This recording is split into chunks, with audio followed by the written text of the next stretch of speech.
బ్రహ్మ, విష్ణు, రుద్రులు లేదా బ్రహ్మేశ్వర విష్ణువులు అనేటువంటి ఈ ముగ్గురికి ఏకభావానాం ఒకే పరమాత్మ యొక్క రూపాలుగా ఉండేటువంటి ఈ ముగ్గురికి భిదాం భేదాన్ని యో న పశ్యతి, ఎవరైతే చూడరో, వీళ్ళ ముగ్గురి మధ్య భేదం లేదు అని ఎవరైతే అనుకుంటారో, అలాగే సర్వభూతాత్మనాం సర్వభూతాలకి పరమాత్మకు భేదము లేదు అని ఎవరైతే అనుకుంటారో, సర్వభూతాత్మకులు ఈ ముగ్గురు అని ఎవరైతే అనుకుంటారో, సర్వభూతాత్మనాం బ్రహ్మన్ ఓ దక్ష సశాంతిం అధిగచ్చతి, అలాంటి వాళ్ళు శాంతిని పొందగలుగుతారు.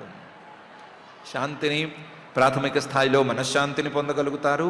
తర్వాత స్థాయిలో ప్రపంచోపశమం అనేటువంటి స్థాయిలో ఉండే శాంతిని పొందగలుగుతారు.